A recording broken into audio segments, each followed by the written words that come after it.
Oui, il est présent d'ailleurs. Parfait. Alors, excusez-moi, je n'avais pas forcément noté. Et bien, c'est parfait. Bonjour, je suis Bonjour arrivé. monsieur, merci beaucoup d'être là. Bonjour. Je proposerai un témoignage si besoin. Bien sûr, merci.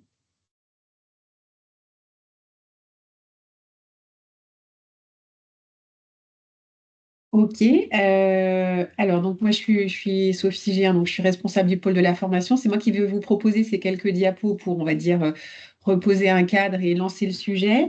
Dans les personnes qui nous ont rejoints, j'ai vu Monsieur Horvat.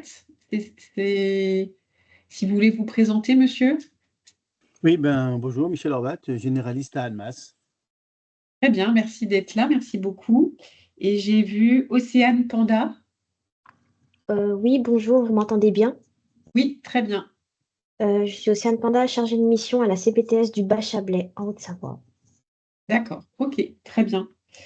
Merci beaucoup. J'ai une nouvelle connexion sur Monsieur, Madame Valençon, Valencan. J'espère que je ne fais pas de bêtises sur le nom.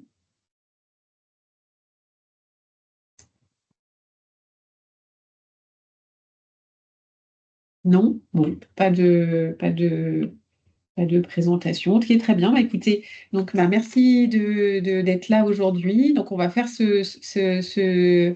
cette courte présentation pour lancer le sujet. Bien entendu, l'idée c'est que vous puissiez poser vos questions, interagir avec nos deux MSU qui sont là et que je remercie vivement pour leur présence et de nous accorder du temps sur leur planning bien chargé. Le contexte dans lequel, donc diapositive suivante, voilà. Donc le contexte et diapositive suivante, dans lequel nous avons été amenés, nous, ARS, à mettre en place cette action de promotion des maîtres de stage universitaires, c'est deux phénomènes qui vont être concomitants sur l'arrivée en novembre 2026.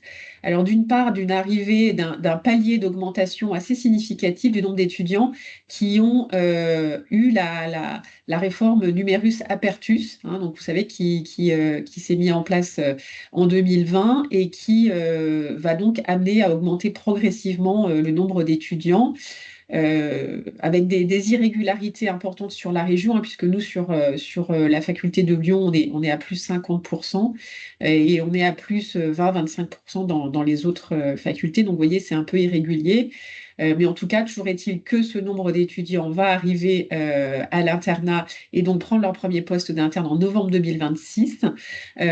Et cela va s'ajouter à l'arrivée des docteurs juniors de médecine générale, hein, donc avec la création par cette réforme de l'internat de médecine générale d'une quatrième année qui va donc arriver. Ils sont en cours là actuellement, hein, et ils vont être en quatrième année de médecine générale en novembre 2026. Alors, cela s'ajoute aussi au fait qu'on a de plus en plus de demandes des étudiants de découvrir votre belle spécialité déjà sur le second cycle, puisque ils sont actuellement assez nombreux à l'hôpital, hein, du fait de cette forte augmentation. Et parfois, on demande de repères dans la nuit. Et donc, on demande beaucoup on demande à pouvoir aller chez le médecin généraliste une fois, c'est obligatoire, mais même d'y retourner. Et on a cette difficulté à les laisser accéder à leur demande. Donc, diapositive suivante. Donc, du coup, devant cette forte pression démographique, nous avons réalisé déjà une première enquête sur la fin 2021, donc qui est l'époque à laquelle on a commencé à mettre en route cette action de promotion auprès des universités et d'essayer de mettre en corrélation en fait l'état actuel des maîtres de stage universitaires par rapport au nombre de médecins généralistes et finalement quelle programmation, quelle stratégie on pourrait avoir sur l'arrivée cette double augmentation, avec un besoin qui déjà à l'époque se situait largement dans les 20-25% d'augmentation et de besoin d'augmentation des maîtres de stage sur la région. Donc ça a confirmé un petit peu notre idée. Et donc, diapositive suivante. Et donc, nous sommes partis dans cette action de promotion qui s'est axée sur différents axes. Alors, la première, qui est effectivement la création de séminaires et de webinaires avec les médecins généralistes via nos délégations départementales pour essayer de promouvoir, de reparler de ce sujet malgré les plannings bien chargés de nos confrères, et d'essayer de remettre le sujet sur la table et de pouvoir en discuter ensemble et de se poser la question de quels sont les avantages, quels sont les inconvénients et pourquoi pas moi finalement. La deuxième action, ça a été de se dire, c'est très joli de vouloir emmener les étudiants dans les territoires, mais il va aussi falloir les aider à y aller. Ils ont des tout petits salaires, voire quasiment rien comme externes. Et donc, on s'est lancé dans un listing des hébergements pour les étudiants en santé. Donc, ça comprend aussi les étudiants infirmiers et kinés, afin de pouvoir recenser des hébergements. Et donc, grâce à Aurore, qui est ici, on a réalisé une jolie cartographie que vous avez ensuite, qui va compiler un peu différents éléments. Alors, les maîtres de stage, avec ce que ça peut aussi comporter comme information sur les déplacements, donc les moyens d'accès à ces maîtres de stage sur les transports, sur les aides que peuvent apporter aussi les conseils départementaux, les conseils régionaux. Et puis, diapositive suivante, on a implémenté avec les hébergements que l'on a et qu'on continue d'implémenter avec nos différents partenaires. On a implémenté récemment avec une centaine d'hébergements suite à une enquête qui avait été faite par le Conseil régional et l'ORS. Et donc, on continue aussi, au fil des mois, grâce aussi à l'aide de nos délégations départementales et des contacts avec les collectivités territoriales, d'implémenter ces hébergements pour permettre aux étudiants d'avoir cette carte et ensuite, donc, diapositive suivante, de pouvoir faire coïncider leur maître de stage, les hébergements et pouvoir essayer déjà de les aider sur cette partie qui n'est pas des moindres. Donc, diapositive suivante. Donc, comme je vous l'ai dit, la campagne de communication, ça a été une vidéo, un flyer, donc sur la diapositive suivante, qui ont été développés par nos partenaires qui sont ici joints, et de mettre en place conjointement donc, ces séminaires qu'on est en train de proposer aujourd'hui. L'idée, c'était aussi de pouvoir promouvoir à travers différentes instances. Donc, on est aussi présent dans les conseils territoriaux de santé pour essayer de parler aussi aux acteurs locaux de l'enjeu que constitue en fait le recrutement de maîtres de stage universitaires parmi les médecins généralistes que vous êtes. Aussi de mettre en place dans certaines délégations départementales des comités de pilotage pour essayer de préparer au mieux l'arrivée de ces docteurs juniors de 4e année avec l'aide des partenaires territoriaux, donc conseils départementaux, les conseils de l'ordre, les CEPAM, puisqu'ils vont être aussi impliqués dans la gestion des honoraires et de faire que tout soit en place au mieux pour novembre 2026. Alors, la maîtrise de stage universitaire, donc, je vais vous développer assez rapidement les différents points et puis on reviendra si vous avez des questions. Donc, l'agrément est délivré donc, par l'université et donc sur avis du DGRS. Et donc, pour solliciter un agrément, il faut être installé depuis au moins 1 an. Voilà, c'était 3 ans auparavant, donc il y a eu des changements en 2021, donc c'est aujourd'hui 1 an, avec un exercice qui est très varié, qui peut être très varié, et puis accepter d'avoir une activité qui est concordante avec les demandes pédagogiques. Donc, c'est sûr qu'on n'ira pas sur des médecins qui font du soin non programmé ou autres activités que je ne citerai pas. Et avoir aussi cette volonté d'encadrer l'étudiant et être d'accord pour aller vers une formation. Donc, diapositive suivante. Donc, cette formation, elle a été totalement revue. Aujourd'hui, vous avez 21 heures de formation pour les 2 cycles, 2e et 3e cycle, avec un premier jet, j'allais dire, sur 2 jours, c'est-à-dire 2 fois 7 heures pour avoir accès soit au 2e, soit au 3e cycle, et un complément de 1 fois 7 heures pour compléter sur le cycle que vous n'aviez pas eu sur le premier jet. Et puis ensuite, 21 heures qui vont être possibles sur 5 années pour aller, j'allais dire, vers de l'approfondissement de votre formation.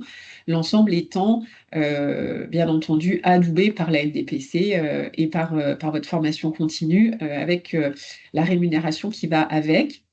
Donc, diapositive suivante. Donc, les honoraires pédagogiques, des indemnités compensatrices pour les jours de formation, la rémunération complémentaire si vous êtes en maison de santé pluridisciplinaire ou en centre de santé qui ont signé l'accord conventionnel interprofessionnel, et puis le contrat de coordination de stabilisation des médecins qui est une aide forfaitaire supplémentaire pour les zones sous-denses. Voilà.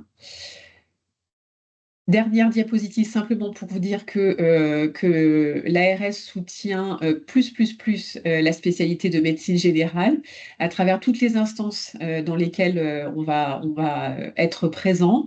La priorisation dans les remontées des postes d'internat au niveau du national, donc dans l'augmentation de nouveaux postes d'internes.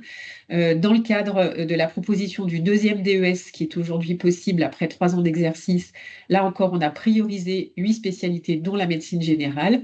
Et puis, évidemment, le contrat d'engagement de service public, qui est une allocation qui est versée à des étudiants suite à une période de sélection et qui est priorisée uniquement sur la médecine générale. Donc, il n'y a aucune autre spécialité que la médecine générale qui peut avoir accès à ce contrat CESP. Voilà, c'est quelques diapositives pour vous présenter et esquisser globalement ce qu'on voulait vous dire aujourd'hui sur la maîtrise de stage universitaire. Donc, on est à votre disposition avec nos MSU pour répondre à vos questions éventuelles et puis faire lever peut-être des freins si vous en avez. Donc, je vous laisse la parole sur ce que vous voudriez bien nous exprimer par rapport à tout ça.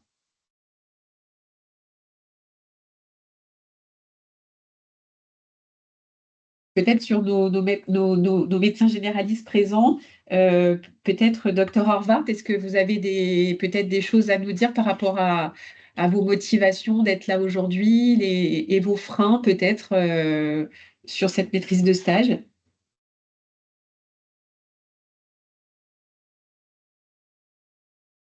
On ne vous entend pas, Monsieur Horvath, je pense que votre micro est encore coupé.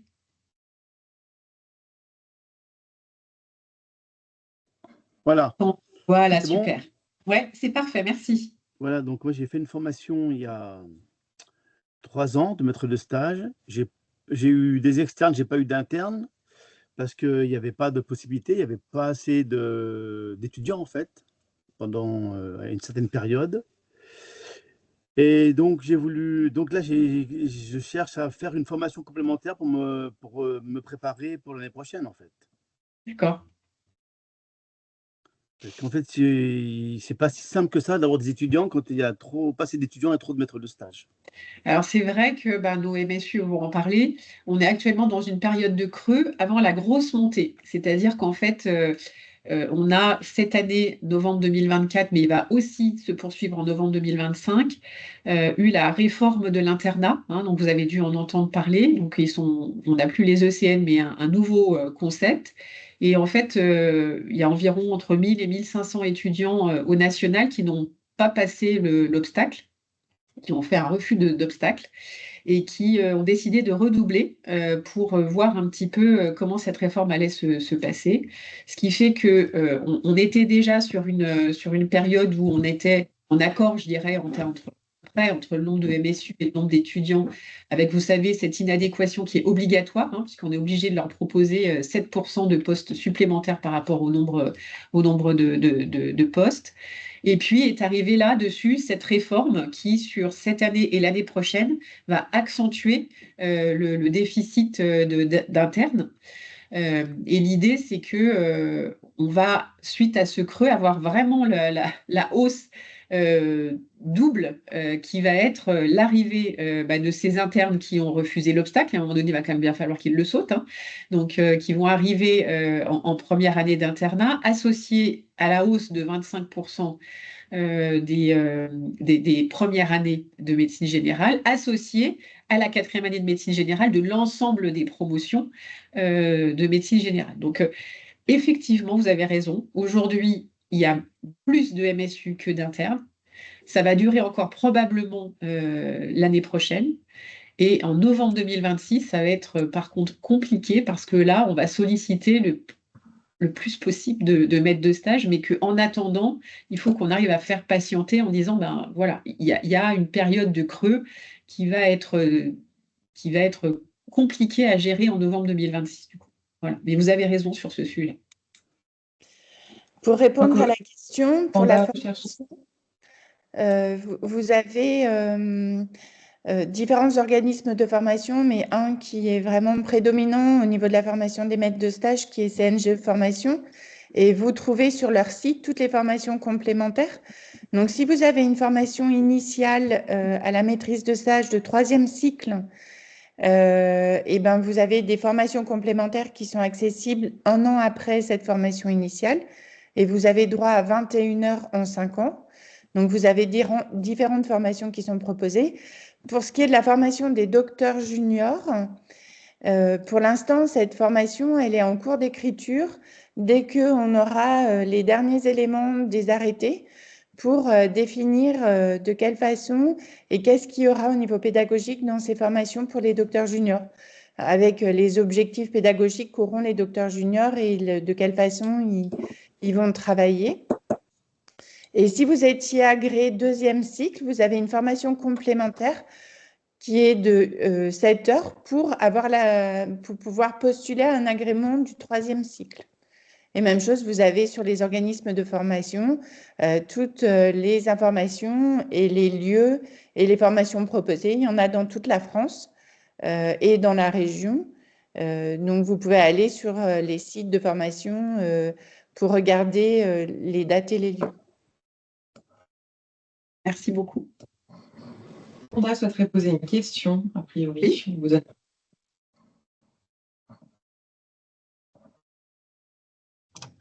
Alors, j'aurais une question. Donc, je suis en Haute-Savoie. Notre université de rattachement, c'est celle de Grenoble. J'aurais voulu souhaiter savoir si les externes et les internes qu'on reçoit doivent obligatoirement venir de l'université de Grenoble ou d'autres universités dans la région ou même partout en France. Alors, la Haute-Savoie, c'est un peu particulier parce que vous avez un centre hospitalier où les internes qui sont en stage viennent de Lyon. Vous avez un certain nombre de stages ambulatoires qui appartiennent à la subdivision de Lyon. C'est le territoire autour d'Annemasse. Et puis, vous avez le reste du territoire de la Haute-Savoie qui dépend de la subdivision de Grenoble. Pour ce qui est de l'accueil des externes, en fait, le fonctionnement des 2 universités est différent. Actuellement, il y a la réforme du 2e cycle. À Grenoble, les internes qui feront leur stage en médecine générale, les choses sont en train de se construire et il y a les cours, souvent l'après-midi, ce qui rend difficile l'accueil quand en tant que maître de stage, on est très, très loin. Pour ce qui est de Lyon, ils fonctionnent un peu différemment. Ils ont 19 jours à réaliser. Donc, du coup, ils peuvent choisir. Il y a un certain nombre de terrains de stage qui leur sont proposés. Et s'ils désirent créer leur terrain de stage, ils le peuvent. Et ils peuvent aller solliciter un maître de stage pour faire l'encadrement de ce stage d'externe. Et à Grenoble, reste encore des stages courts. On ne sait pas encore quel va être le devenir, qui sont de 10 demi-journées ou 5 jours. Et du coup, vous pouvez être sollicité, vous pouvez demander à être maître de stage d'externe. Et il faut prendre contact auprès de la faculté de médecine de Grenoble. Et puis, il y a une formation sur la maîtrise de stage du 2e cycle. Merci pour cette information très complète. Alors, nous, ARS, on est responsable de l'affectation in fine des internes. Donc, on ne gère pas la partie externa. Mais en tout cas, sachez qu'on est très souple. C'est-à-dire qu'effectivement, un MSU qui est parce qu'il faut qu'ils soient sur une liste, on ne peut pas les mettre sur 4 listes en même temps. Alors pour la Haute-Savoie, qui est effectivement très particulière, qui est vraiment au carrefour entre Lyon et la Haute-Savoie, en fait, on est très souple, c'est-à-dire que si un MSU préfère être répertorié sur une autre université que la sienne d'origine, c'est pas un gros problème, surtout qu'il y a effectivement, suivant les universités, des demandes qui sont un petit peu différentes. Et nous, il nous arrive régulièrement, à la suite des commissions lyonnaises, de demander aux Grenoblois s'ils seraient d'accord, voilà, pour qu'on puisse positionner ou proposer des étudiants et des MSU qui sont de leur université. Voilà. Oui, Après, souvent, les maîtres de stage sont à plusieurs sur un terrain de stage pour que ce ne soit pas quelque exactement. chose qui soit trop lourd. Et donc, du coup, il faut que vous soyez en capacité de construire votre terrain de stage avec d'autres maîtres de stage à proximité pour que l'interne ne fasse pas Bien des sûr. kilomètres qui soient trop importants pour aller entre les différents lieux de son stage. Oui, oui, bien sûr, ça c'est construit par les DMG, hein. C'est évident qu'à chaque fois, il y a un binôme ou un trinôme qui doit effectivement être compatible avec des transports qui sont réalisables par l'étudiant. Monsieur Desmarchelier, est-ce que vous avez envie de nous communiquer un petit peu, parler un petit peu de votre expérience?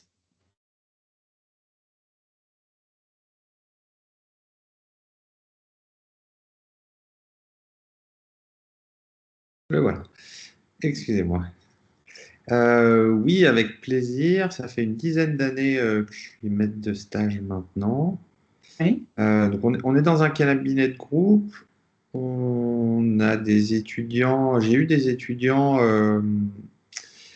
de premier niveau pendant très longtemps. Et puis plus récemment, ça fait 2 ans qu'on a un étudiant de dernière partie de formation. Sinon, ça se passe. Euh, et je pourrais. On se pose souvent la question au début, qu'est-ce qui va être le plus lourd, qu'est-ce qui va être le plus adapté quand on est nouveau maître de stage, entre guillemets.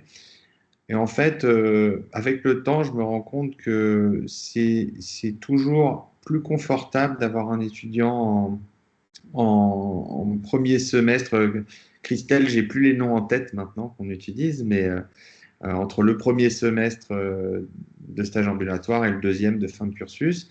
En fait, quand on les a en supervision une grande partie du temps, qui ne sont pas en autonomie et en supervision différée, ben en fait, c'est plus confort et presque plus, plus adapté pour aussi améliorer notre expérience, avoir, voilà, on imagine un peu de lourdeur d'avoir un étudiant tout le temps avec nous, mais en fait, il faut savoir que quand on les a en deuxième partie de cursus, ils sont en autonomie, ce qui demande un travail complémentaire de fin de journée, de débriefing et, qui est nécessaire, de supervision indirecte, et qui prend un petit peu plus de temps, donc qui est parfois finalement plus complexe que prendre en charge des étudiants au départ, qui prennent facilement leur place dans nos consultations. Donc c'est ça qu'on craint un petit peu au début. Peut-être qu'on demandera aux médecins qui ne sont pas encore maîtres de stage s'ils ont des questions sur ce domaine, mais c'est très agréable de débuter avec les étudiants, de les avoir en consultation avec nous. On s'adapte très bien, eux s'adaptent, nos patients s'adaptent aussi très bien. Très enrichissant pour notre pratique. Euh, voilà, le frein que je relève et que je découvre finalement après pas mal d'années, c'est plutôt quand on a ces étudiants en autonomie où ça nous mobilise un peu plus de temps qu'imaginé. On a l'impression qu'ils vont être autonomes, mais en fait, on va décaler un petit peu nos plannings pour bah, pouvoir leur permettre de la formation et de la pédagogie qui se fait de manière un peu plus décalée. Voilà.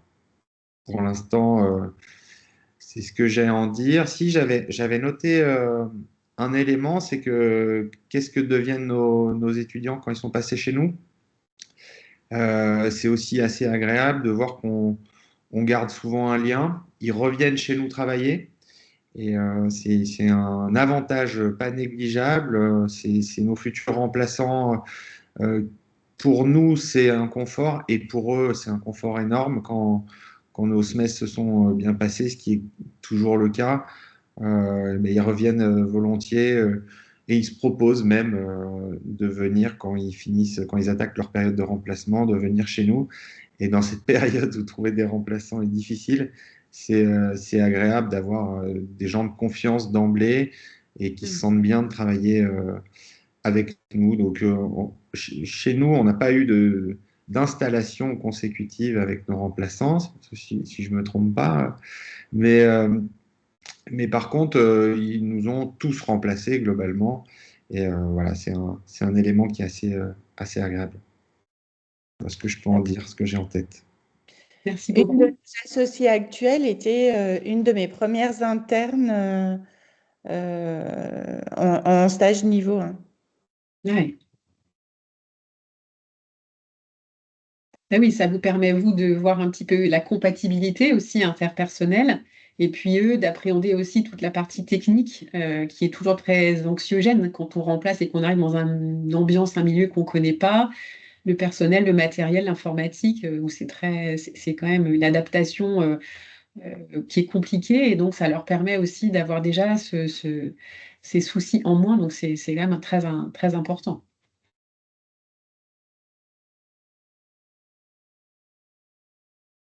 Et Monsieur Desmarchelier, est-ce que vous envisagez de recevoir un quatrième année? Oui, c'est envisageable. C'est envisageable complètement. Je m'adapte à recevoir les troisièmes années pour l'instant, mais ça ne pose pas de problème. Après, c'est une question d'organisation, de planning, et en effet, Ouais. ça dépendra de ce qu'on demande à ces futurs docteurs juniors de quatrième année, voir si c'est adapté à notre pratique, et évidemment. Ok, ça marche.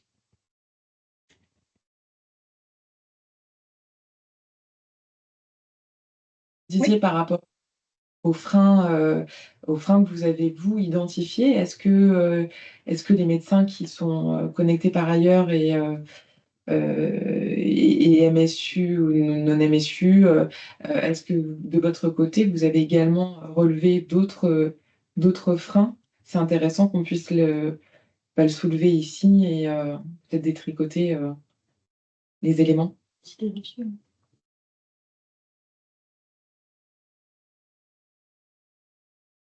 Et docteur Chapuis, je vois que vous levez la main. Je vous en prie, vous pouvez prendre la parole. Oui, je voulais savoir si pour les docteurs juniors, il y aura également, comme pour les internes, plusieurs maîtres de stage. Alors, dans ce qui se dessine, non. Il y aura un seul maître de stage, un seul lieu d'exercice, mais un lieu d'exercice où il pourra y avoir plusieurs médecins. Et ce qui semble se dessiner, c'est qu'il ne pourra pas y avoir plus de un docteur junior par lieu de stage, mais c'est des choses qui peuvent se déroger en fonction du nombre de maîtres de stage sur la structure, du bassin de population autour et du nombre de patients dans les cabinets qui accueilleront les docteurs juniors. Mais même chose, mais il n'y aura qu'un seul maître de stage en fait. Le docteur junior doit faire 3 jours de soins sur le même lieu géographique, la même structure de soins en fait. Il ne sera pas comme actuellement nos internes sur 3 terrains de stage différents ou 2 terrains de stage différents avec 2 ou 3 MSU différents. Ils seront au même endroit tout le temps pour qu'ils puissent avoir une file active. Et ils vont rester 1 an sur ce terrain de stage, sauf si il y avait une incompatibilité entre le maître de stage ou le terrain de stage et le docteur junior, avec une dérogation possible de 6 mois à l'hôpital s'il y a un projet professionnel de faire de la médecine polyvalente. Ok. Ouais, nous, le principal frein, c'est le manque de place. En maison de santé, tous les bureaux sont pris, là. C'est dommage. Et alors, l'idée, c'est ce qu'on disait, c'est que c'est important que mais vous allez recevoir une petite enquête on va rentrer dans une période de recensement hein, qui va nous permettre voilà, d'identifier quels sont les maîtres de stage qui, en dehors de toute contrainte autre que leur propre volonté, seraient volontaires pour être maîtres de stage en 4e année. Et après, l'idée, c'est qu'on va travailler effectivement en lien avec l'université, mais aussi avec les acteurs locaux et nos délégations départementales vont être à la manœuvre pour solutionner ce problème-là. Mais l'idée, c'est que dans un premier temps, on aimerait faire un recensement de tous les maîtres de stage qui seraient partants pour accueillir un docteur junior en dehors de toute contrainte, en essayant de voir secondairement comment on peut gérer ça. Oui, je vous en prie, madame. On aura deux types de terrains de stage en fait. On aura des terrains de stage où, un peu comme on a des remplaçants réguliers, quand on est à temps partiel, on aura des docteurs juniors qui vont s'enchaîner les uns après les autres. Et on aura des terrains de stage où on cherche à attirer dans le territoire des docteurs juniors pour qu'ils s'installent avec nous. Et donc, du coup, ces terrains de stage, on va les perdre parce que le docteur junior va devenir collaborateur et associé. Et donc, il faudra qu'on recherche d'autres terrains de stage pour remplacer ces terrains de stage qu'on perdra. Donc, on va avoir ces deux types de cas de figure.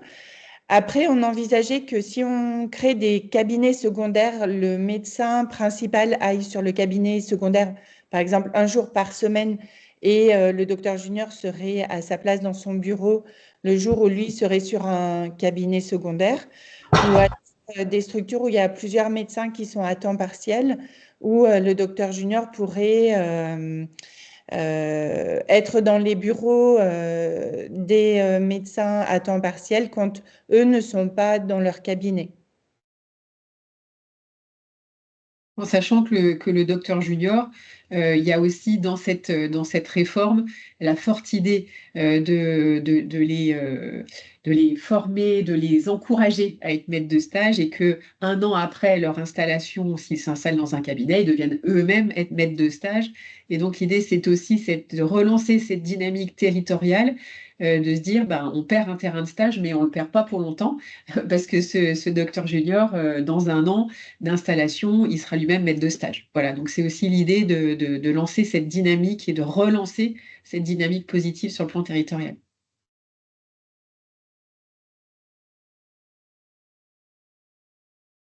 Est-ce qu'il y avait d'autres questions? Docteur Chapuis, il me semblait que vous aviez relevé la main. Non, c'était bon, c'était la main qui s'était pas baissée. Christelle a abordé les réponses. D'accord, ok.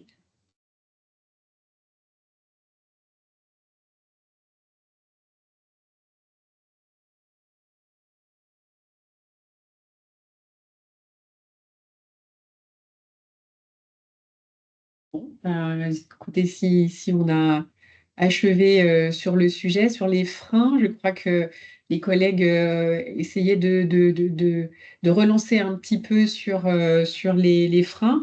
Monsieur Horvath, par exemple, est-ce que vous identifiez pour vous encore des freins qui vous feraient dire, ben, non, je suis partant pour y aller, mais j'ai encore des choses qui me trottent dans la tête sur d'éventuels freins.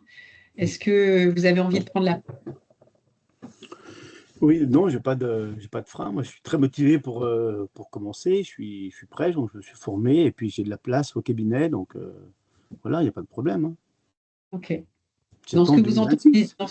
dans ce que vous entendez dire de vos collègues un peu autour, est-ce qu'il y a des choses qui vous paraissent intéressantes à échanger ou...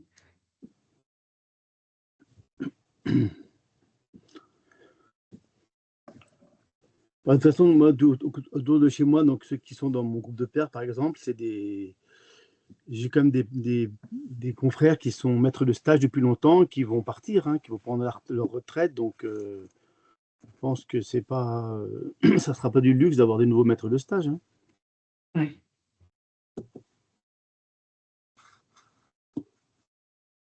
Ok. Bah, écoutez, je remercie à tous les intervenants et bien sûr tous les participants de s'être connectés, mais effectivement, plus particulièrement les intervenants pour cette présentation, pour les réponses aux questions, les maîtres de stage universitaires. Hein, votre expérience et votre témoignage est précieux. On va essayer de voir comment on peut permettre la diffusion là, de ce webinaire qui a été enregistré afin que les professionnels qui n'auraient pas pu se connecter ce midi puissent y avoir accès. Voilà, c'était un peu le but. En tout cas, n'hésitez pas à nous faire remonter a posteriori les questions qui vous viendraient après, et pour lesquelles vous auriez besoin de précision, de renseignements complémentaires. Voilà, ou même encore une fois, si vous avez la connaissance de confrères qui souhaitent obtenir plus d'informations, euh, on peut tout à fait diffuser ne serait-ce que le diaporama et bien évidemment le lien pour accéder à ce webinaire enregistré.